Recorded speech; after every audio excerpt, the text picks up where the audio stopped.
भोलेनाथ और उनकी भगत की रक्षा पुराने समय की बात है। एक छोटे से गांव में सुमित्रा नाम की एक विधवा महिला रहती थी।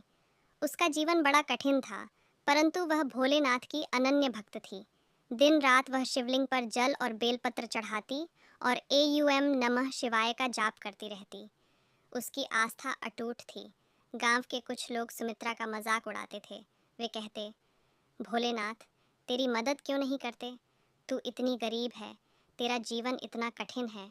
सुमित्रा मुस्कुराकर कहती, भोलेनाथ हमेशा मेरे साथ हैं। जब समय आएगा वह मेरी रक्षा करेंगे। एक दिन गांव के पास से गुजरते हुए एक दुर्दांत डाकू ने गांव पर हमला कर दिया। उसने गांव के लोगों से उनका धन संपत्ति लूटना शुरू कर दिया। लोग भयभीत होकर इधर उधर भागने लगे। डाकू सुमित्रा के घर भी पहुंचा। उसने सोचा, यह गरीब महिला मेरे किसी काम की नहीं होगी, परंतु उसकी आंखें अचानक शिवलिंग पर पड़ीं। डाकू ने शिवलिंग की ओर इशारा करते हुए कहा, इस पर कौन सा देवता है? क्या यह तुझे बचा सकता है? सुमित्रा ने निर्भीक होकर कहा, यह भोलेनाथ हैं। ये अपने भक्तों की रक्षा करते हैं। डाकू को गुस्सा आया। उसने शिवलिंग पर वार करने के लिए तलवार उठाई। जैसे ही उसने वार करने की कोशिश की, अचानक आकाश में तेज गर्जना हुई। एक भयानक आवाज आई, मेरे भक्त को कष्ट देने का साहस किया।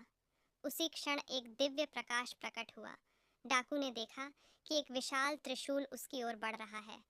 भयभीत होकर वह वहीं गिर पड़ा और भोलेनाथ से क्षमा मांगने लगा। डाकू ने सुमित्रा से कहा, मुझे क्षमा कर दो। मैं नहीं जानता था कि भोलेनाथ सच में अपने भक्तों की रक्षा करते हैं। उसने सुमित्रा को लूटने के बजाय उसे अपने सारे धन का एक भाग दे दिया और कहा, अब से मैं भी भोलेनाथ का भक्त बनूंगा। इस घटना के बाद गांव के सभी लोग भोलेनाथ की महिमा को मानने लगे।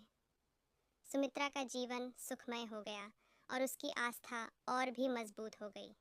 संदेश, जो भोलेनाथ पर